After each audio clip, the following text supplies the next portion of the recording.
दोस्तों, चंद्र ग्रहण 3 मार्च को हमारे देश में दिख रहा है। ग्रहण जो है एक कार्मिक एक्टिवेशन पॉइंट है, जिसके कारण हमारे जीवन में आकस्मिक बड़ा बदलाव, एक इमोशनल टर्निंग पॉइंट या डेस्टिनी शिफ्ट को इंडिकेट करता है। मेष राशि वालों, आपके जीवन में इसका सीधा प्रभाव ग्रहण से 15 से 30 दिनों तक रहेगा। आपके जीवन में संतान संबंधित इमोशनल टर्नआउट्स या आर्थिक बहुत बड़ा कोई लाभ हो, इस तरह का इंडिकेशन दे रहा है। आइए जानते हैं इस वीडियो में कि कैसा ये ग्रहण आपके जीवन में असर करने वाला है। तो दोस्तों, जैसे मैंने आपको बताया कि चंद्र ग्रहण जो है 3 मार्च को हमारे देश में 3:20 दोपहर को शुरू होगा और 6:47 शाम को समाप्त हो जाएगा। इसका जो पीक पॉइंट है ग्रहण का, वो शाम को 4:34 से लेके 5:33 तक रहेगा।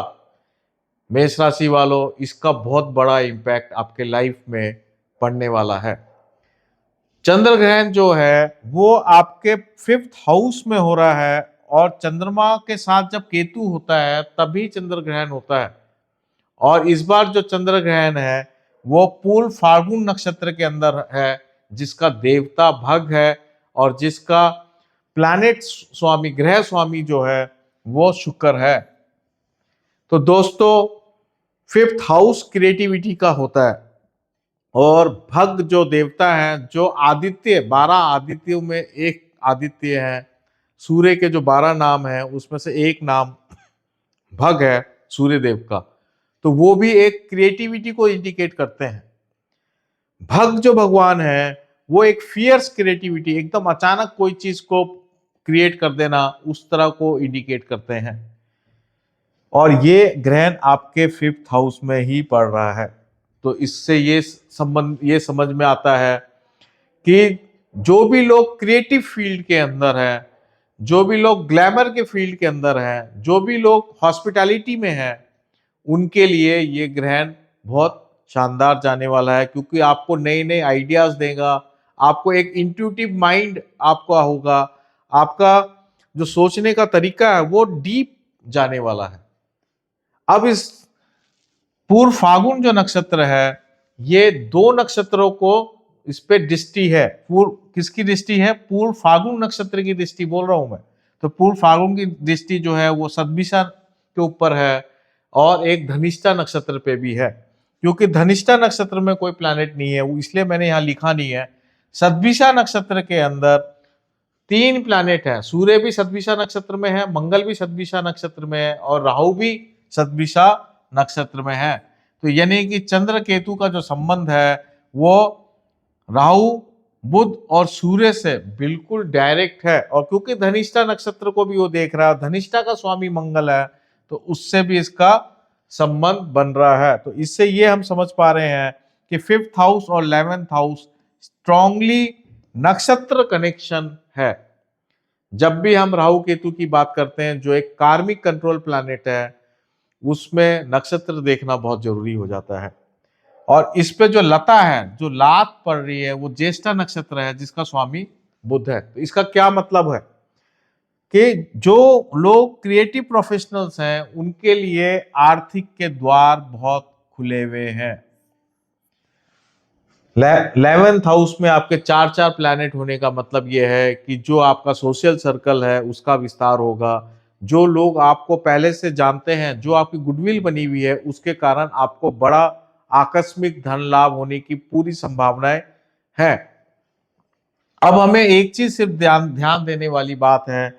अभी मैं जो बात कर रहा हूं वो वेल्थ को लेके विशेष फोकस कर रहा हूं, क्योंकि ये जो प्रभाव है ये वेल्थ पे है। तो बुध जो है, यहाँ पे लता लग रही है, बुध पे लता है, ज्येष्ठा नक्षत्र पे लता है। इसका मतलब यह है कि जो भी वेल्थ रिलेटेड आपके समझौते हैं, आपने कोई एग्रीमेंट्स किए हुए हैं, कोई कमिटमेंट किए हुए हैं, तो उसको पूरा करिए, उसमें कोई गड़बड़ मत करिए। और अगर सामने वाला कोई कमिटमेंट में गड़बड़ कर रहा है तो मार्च के महीने के अंदर आपको कोई लीगल एक्शन नहीं लेना है। ये बात मैं आपसे बताना चाह रहा हूं। ये बहुत इंपॉर्टेंट बात है जो आपको कोई नहीं बताएगा, क्योंकि बुध जो है वो आपका सिक्स्थ लॉर्ड का और थर्ड लॉर्ड का स्वामी है। तो हो सकता है कि आप कमिटमेंट पूरे नहीं कर पाए, या ये हो सकता है कि सामने वाला आपसे आपके कमिटमेंट, उसके जो कमिटमेंट है वो पूरे नहीं हो और कहीं ना कहीं हम लीगल बैटल में आ जाएं, या इस तरह की बातें कर लें कि हम एक दूसरे को लीगल नोटिसेस देने की बात कर लें। ऐसा काम बिल्कुल नहीं करना है। आपको बस खुद को यह ध्यान रखना है कि किसी प्रकार का पेपर वर्क में कोई कमी नहीं रखनी है कोई भी काम करने पे, ताकि आपका ये जो आकस्मिक बड़ा धन लाभ है ये आपको मिल जाए। किसी भी प्रकार से स्पेकुलेशन नहीं करना है, क्योंकि थर्ड हाउस और सिक्स्थ हाउस अगर दोनों आपके नेगेटिव जा रहे हैं तो स्पेकुलेशन से बहुत नुकसान होता है, तो उसमें भी आपको नहीं जाना है। और अब बात करते हैं संतान को लेके। यहां मैं बात कर रहा हूं रिलेशंस की। तो संतान को लेके हम ये देख रहे हैं, क्योंकि ये चंद्रमा और केतु फिफ्थ हाउस में, तो ये बहुत इमोशनल अटैचमेंट को इंडिकेट करता है। तो आपके केवल संतान की बात नहीं हो रही है यहाँ पे, इवन आपके अदर जो रिलेशन है जहां भी आपका बहुत इमोशनल अटैचमेंट है वहां कहीं ना कहीं प्रॉब्लम आ सकती है। और विशेषकर संतान जो है वहां पे तो प्रॉब्लम नहीं आएगी, बल्कि वो उन्नति करेंगे, उनका जो टाइम है वो बहुत शानदार जाएगा। क्योंकि संतान के भाव का जो स्वामी है फिफ्थ लॉर्ड सूर्य, ये 11th हाउस में बैठा हुआ है, सद्विषा नक्षत्र में राहु के साथ बैठा है। और चंद्रमा और केतु पूर्व फागुन नक्षत्र की इसके ऊपर पूर्ण दृष्टि है। तो जो आपकी संतान है वो कोई आउटस्टैंडिंग अच्छे शानदार रिजल्ट ला सकती है। और दूसरी संभावना जो सबसे ज्यादा मुझे इस ग्रहण में लगती है कि जो संतान दूर जाके पढ़ाई करना चाहती है या दूर जाके सेटल होना चाहती है, उसके बहुत ज्यादा स्ट्रॉन्ग चांसेस हैं कि वो हो जाए।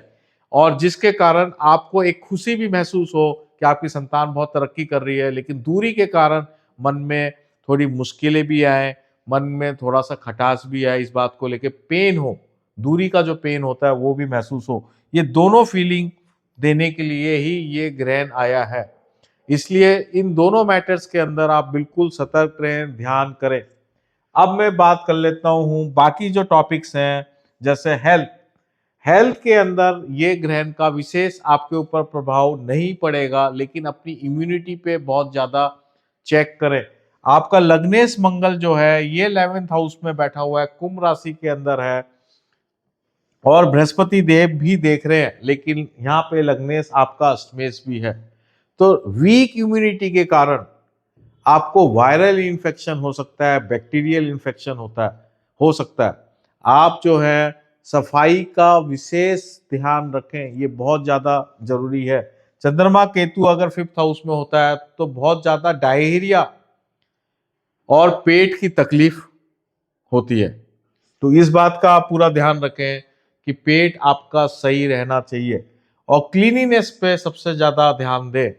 इसके अलावा आप जो है अपने कोलेस्ट्रॉल को जरूर चेक करा लें। कहीं ऐसा नहीं हो कि पहले से आपको कोई प्रॉब्लम हो, पूर्व में कोई प्रॉब्लम हो और इस ग्रहण के समय वो एक्टिवेट हो जाए।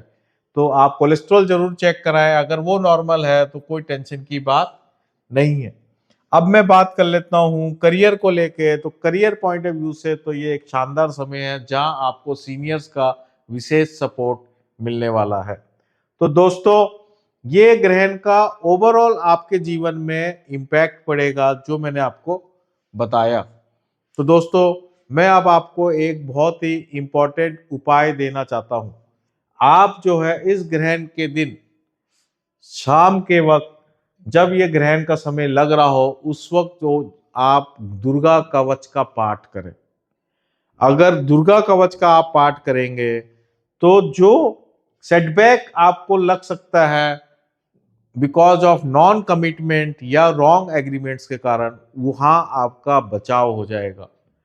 अगर आप दुर्गा कवच का पाठ नहीं कर सकते तो आप दुर्गा माता के 108 जो नेम्स हैं उसका पाठ करें। उससे भी आपको विशेष लाभ होगा। पाठ आप जरूर करना, क्योंकि ग्रहण में किए हुए पाठ जो है वो लाखों गुना ज्यादा पावरफुल होते हैं, उसका जो रिजल्ट है वो बहुत ही शानदार आता है। तो दोस्तों, मैंने आपको पूर्व में अभी कुछ दिन पहले ही सूर्य ग्रहण पे भी मैंने आपको एक वीडियो दिया था। उस वीडियो को भी आप फॉलो करें, क्योंकि सूर्य ग्रहण के जस्ट थोड़ी देर बाद ही ये चंद्र ग्रहण आ गया है, और चंद्र ग्रहण का जो इम्पैक्ट है वो आपके जीवन में सूर्य ग्रहण से भी ज्यादा प्रभाव में, ज्यादा स्ट्रांगली पड़ने वाला है। तो दोस्तों, मेरा एक व्हाट्सएप चैनल है, उस चैनल को भी आप जरूर ज्वाइन करें, और उस चैनल के लिए अगर आपको लिंक चाहिए तो कमेंट में आप चैनल लिखें। ग्रहण से संबंधित अगर आप कोई जानकारी चाहते हैं तो वो भी आप अपने कमेंट बॉक्स में जरूर पोस्ट करें। आप सबका बहुत बहुत धन्यवाद, और मैं आपको बहुत बहुत शुभकामनाएं देता हूं कि जो आपका इमोशनल बैलेंस है इस ग्रहण में बना रहे। नमस्कार।